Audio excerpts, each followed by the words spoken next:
Hello, this is Sam Gerrans from samgerrans.com. Today's Wednesday, May the 3rd, 2023, and today the subject is Ireland to delete free speech. And if you know this channel, you know that quite often I tend to pick on the so-called Guardian and the Independent and so on.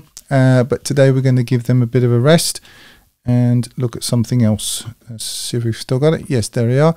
We're going to look at the Irish government's website. We're not going to look at all of it, but this was produced in 27th of October 2022, and it's called New Bill to Tackle Hate Crime and Hate Speech, includes clear provision to protect freedom of expression.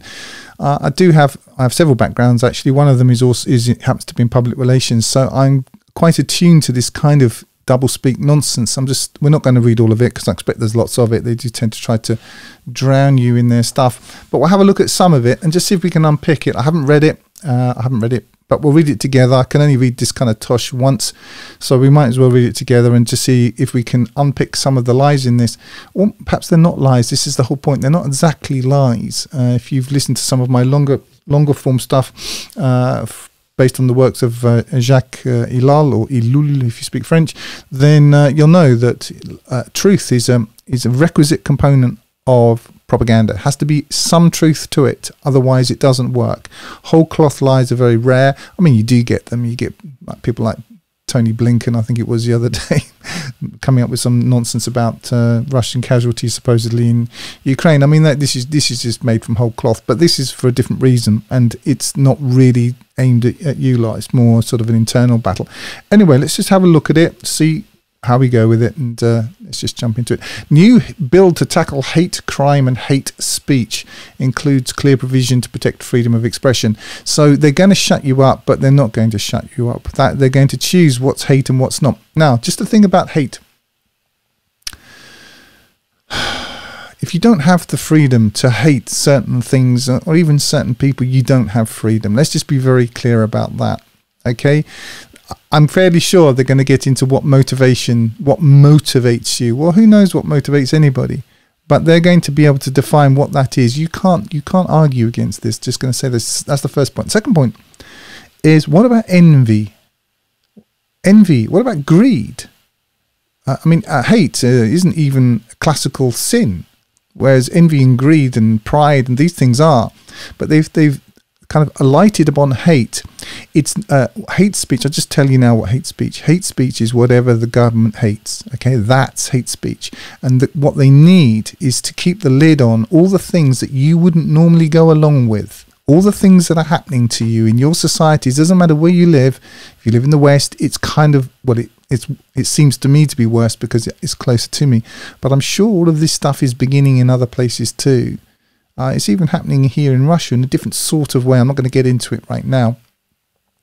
But all of this agenda is being rolled out because they have to keep the lid on whilst they sort of roll you through the agenda. Well, most people don't want their countries invaded or taken over or turned into sodomite, kind of camps, or their children groomed. They don't like these sorts of things. So what they have to do is they have to pretend that they're reasonable on the one hand. You do have a choice. You can vote, but you can't have a choice. That's the whole point. You don't have a choice. Now, I'm not inveighing even against this agenda. I don't like it. I mean, I think personally we're at the end of the world. I think, quite frankly, if God doesn't destroy this world right now, he'd have to go back to Sodom and Gomorrah and apologize. So that's just me. But I'm just kind of commenting on it. So it's not like I think we're going to change this. We're not going to change this. It's just going to get worse and worse and worse. Until everybody gets destroyed. But that's just my sort of happy take on it. But right now what we're doing is unpicking some of this propaganda, so let's just go for it. New legislation to combat hate crime and hate speech is expected to become law before the end of the year. So it's going to come through whether you like it or not. And also, I will just point this out, that what the elites do is they roll out something, they soft test it in one area first. So they'll push through the homosexual agenda somewhere, specifically and, more enthusiastically. And then once they've soft launched it there and they've learnt their lessons, then they'll roll it out across the rest of the world. In Australia, they were really, really tough on lockdowns, and then they tried this there. And in Holland right now, or the Netherlands, They're destroying the farmers, which is part of the same agenda. It's all one agenda. But rather than tell you that you have no choice, in which case you might get angry, they're telling you you do have a choice. If you've ever been to a British business meeting, you know that there is no choice.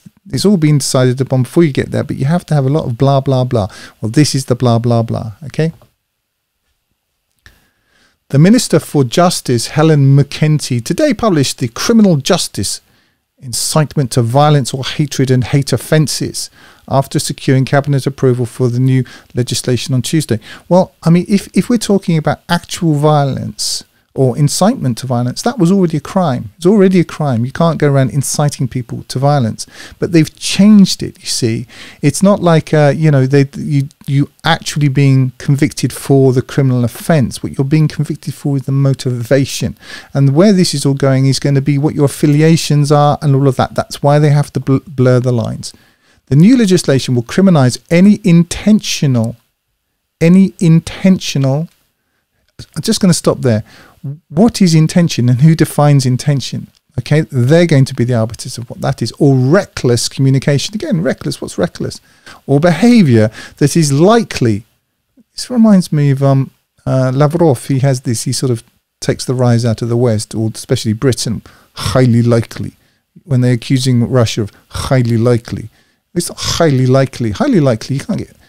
This isn't...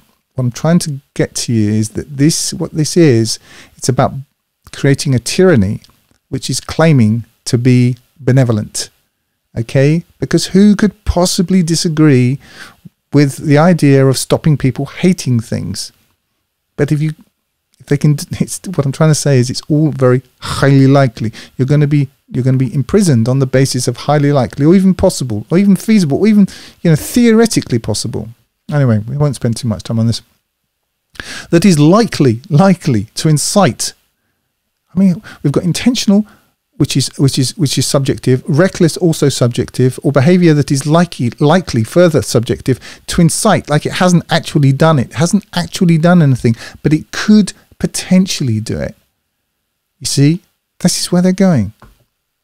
To incite violence or hatred. So it's not even that it actually has to invite it. It's not even that it has to actually achieve anything. It's that it could incite something that could possibly create some emotions in somebody.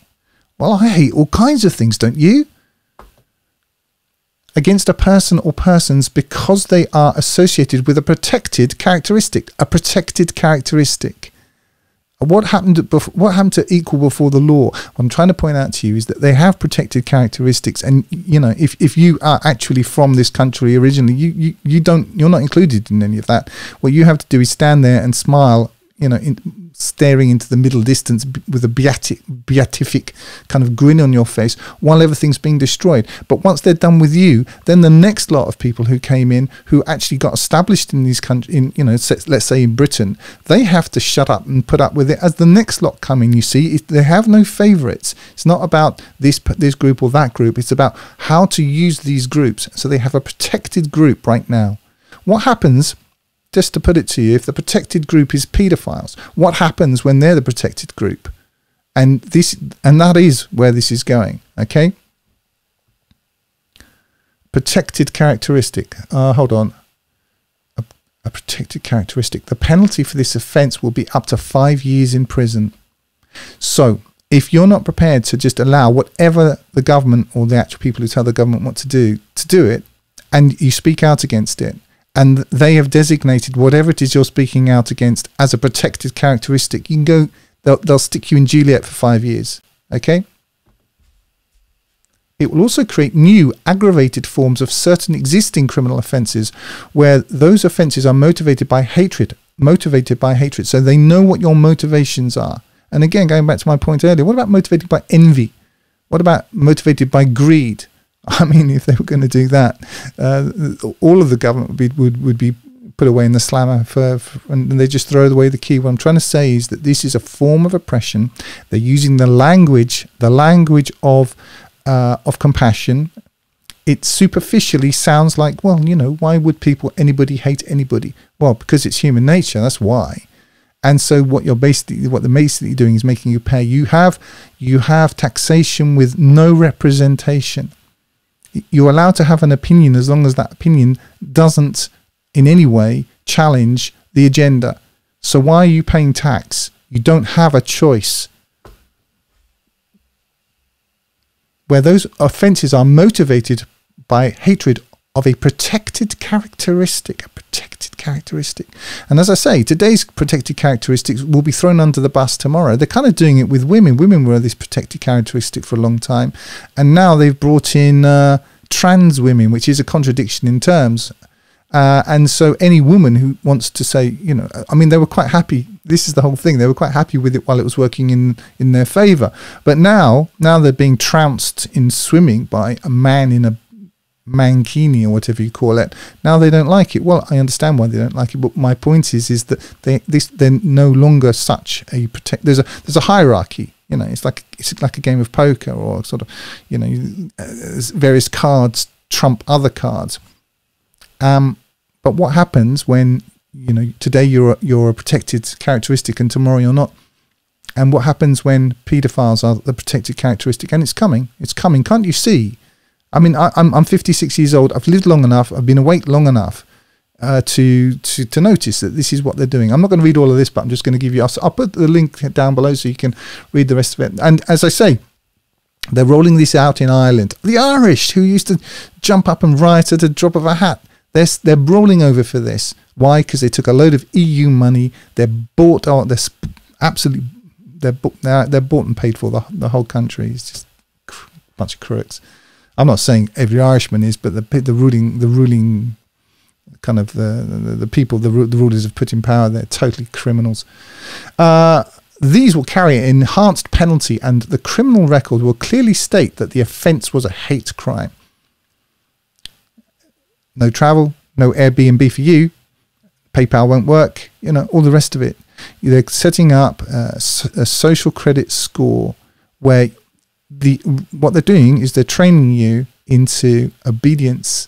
In fact, it's not just obedience, it's almost like monosodium glutamate obedience. It's sort of hyper obedience. Because the last thing, and if you notice the people who manage to work in these corporations, they're all like this. They don't notice anything. If you look at the men, I'm talking about like Google and places like this, these sorts of institutions, the men are all kind of effeminized because they know that if they were to express opinion, they'd be out in 5 minutes. A number of key changes have been made since the general scheme of the bill was published in April 2021 and are reflected in the full bill, blah, blah, blah. Among these, the bill now includes a general provision to protect genuine freedom of expression. Okay, so so what they're doing is they're trying to make a distinction, although they're in very thin ice here, between actual, having the right to speak and their right to shut you up of expression, and clarifies that the communication is not taken to incite violence or hatred solely on the basis. So I'm going to stop there.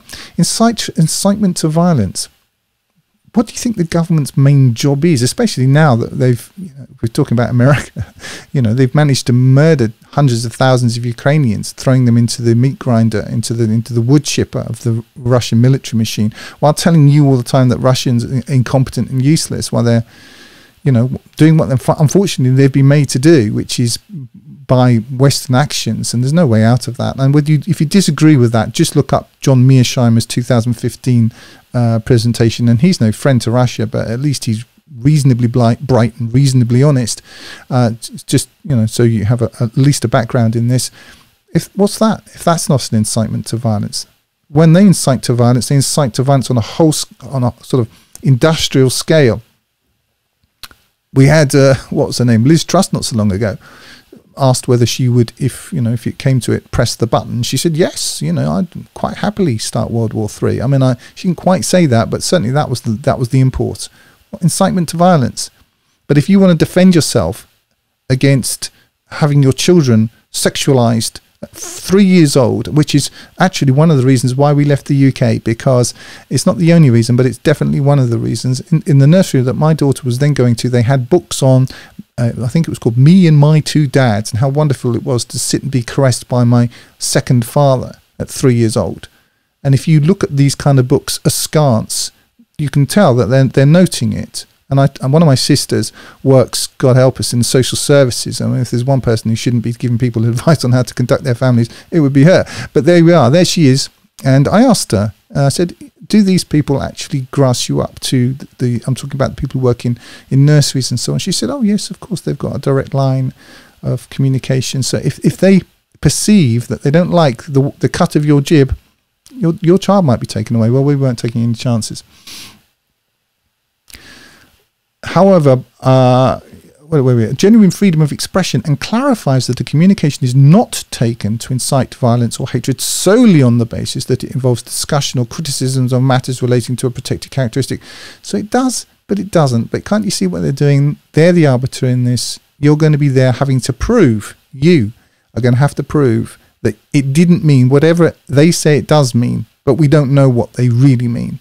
So you are guilty until proven innocent.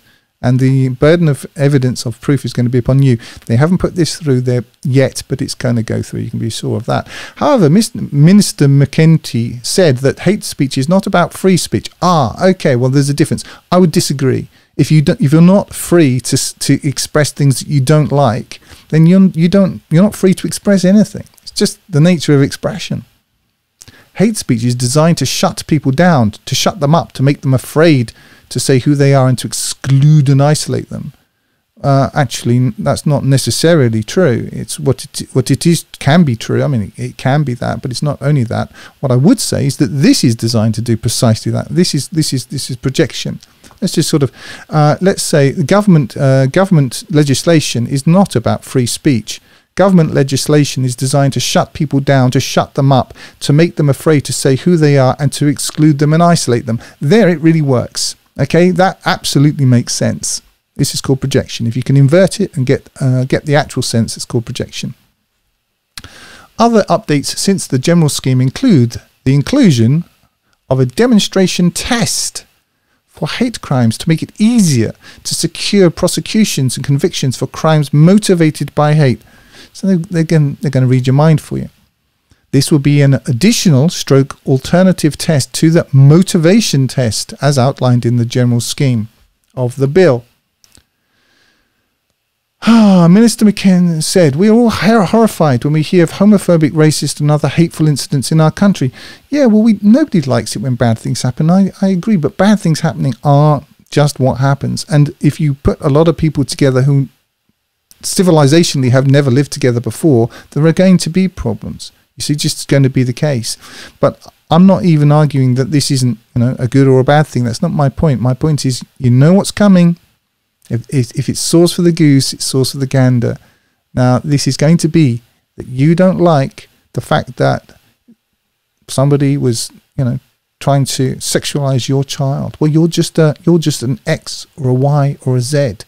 You see. But if you benefited from all the other stuff, you can't now turn around and say, "Oh, well, we don't like it now. We want to just stop here." Well, it doesn't work that way, you see. And they've got a test, and I can't think of anything worse than what they're than the sort of the grooming of our children. But I'm sure they'll come up with worse things. Although it is a small minority of individuals carrying out these reprehensible acts and spouting this abuse, you see, what about if you're not spouting it? What if you've got a legitimate point? And some people do. I'm not saying everybody does. I'm not even here on the side of the quote-unquote haters.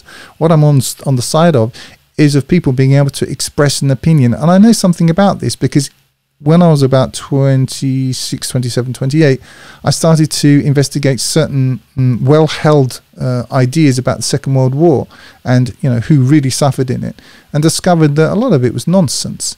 And I can prove my points, but it doesn't matter because they just shut you down because it's a bit like established, the science is settled, which means we're not going to question this anymore. My point is, I don't care whether you agree with, what I think, or maybe I don't even care if I agree with what I think. The point is if you can shut people down a priori, you're in a tyranny. Why are you paying tax to this? You don't have a choice. The fact you can vote for Keir Starmer, whatever his name is, or whoever the other person is at the moment, it makes no. It's what are they called? It's Punch and Judy, okay? that these people need to be dealt with in the appropriate way. Well, what is the appropriate way? Well, the appropriate way is to stick them into prison for 5 years, and that's just the beginning. Okay, they'll find out it's too expensive. You know, why don't we just kill them, take their organs, and sell them? What's happening in Russian prisoners of war in Ukraine right now? You'd be horrified if you knew what your tax money was doing. All provisions, blah blah blah blah blah blah. I think we're just going to skip to the end because I haven't read this, but I'll put the links down below. But I did think that this was interesting. Notes, I just happened to catch this. I haven't read it, but a demonstration test. You remember it was talking about demonstration tests. A motivation test for hate crimes require proof. I bet it doesn't. I bet it doesn't. I know it doesn't require proof, but let's carry on reading. Of someone's subjective motivation. Just think about that for a second. How can you have proof of someone's subjective motivation? This is propaganda too. This is just tosh. For committing an offence. Well, they've already decided it's an offence, and they by their own admission, your motivations, I mean, they are objectively subjective, but they're going to prove what they were. What was in their mind at that exact moment? You read there's a film with, oh crikey, what's it called? Tom Cruise, very famous one. Something or other. I'm not very good on the names of films. Something report. I expect somebody will remember down below. It's all to do with pre-crime, knowing what you were thinking, the motivation at the time. Okay, I'll tell you where this is going. It's not any that you've done it. This is just the beginning. It's that you might do it. If they can work out what your motivations were in the past, they can surely work out what they're going to be in the future. In fact, if you're a proper citizen, a good citizen, and they come to arrest you for something you might do in 20 years' time, you probably, if you're working at Google, you'd thank them. What was in their mind at that exact moment? However, the minister, Miss Mukherjee, concluded that motivation alone in proving hate crime offences can be difficult to establish. Oh, really? You don't say? And therefore might not result in a conviction. Hence, she recommended that a demonstration test of proof be included in the legislation. I'll just translate this into humanese. I'm going to stop here because we've all had enough of this. They can't prove it, so they're going to create a mechanism which they're going to claim has proven it. Excuse me, I bumped the table. They're going to claim has proven it, and that's going to be accepted. And if you don't accept that, guess what? Yeah, you're right. You're a hater. There you are. That's called... it's a logical circle. It's hermetically sealed. There's no way in or out of it. And if you've got any questions, go to prison. Okay, that's it for today. Details of where I upload to, how you can join my Substack and Telegram channel, support my work and download my books free are in the description. Thanks for listening, and bye for now.